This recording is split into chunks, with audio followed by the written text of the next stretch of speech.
Muslim violence against this. We move on to the remainder of the speakers list. Mrs. Bauer for 1.5 minutes. Thank you very much, President. Minister, Commissioners,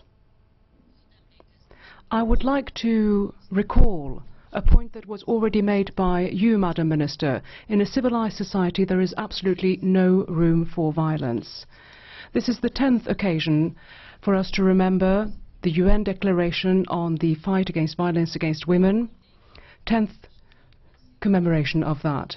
I've listened to colleagues, I've listened to your speeches as well, and I was thinking about what would happen in 10 years' time, in 20 years' time. I was wondering whether 10 years or 20 years down the road we'd still be saying the same thing, or rather our successors would still be sending out the same message, namely that in a civilized society violence has no place. I wonder. Now, it's fair to say that time is not really working for us or in our favour. If you look at our societies, you'll find that aggressiveness is actually on the increase. Look at the influence of the media.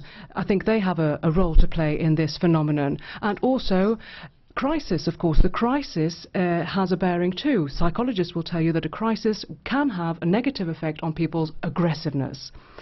So this whole issue of violence against women, obviously it's a problem.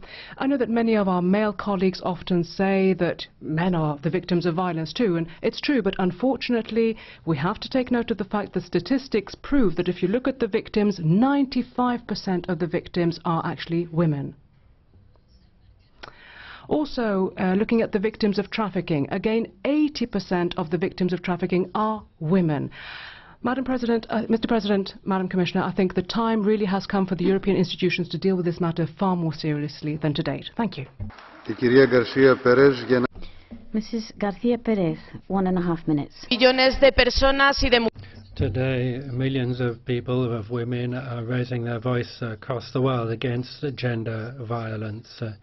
We can't close our eyes to this greatest social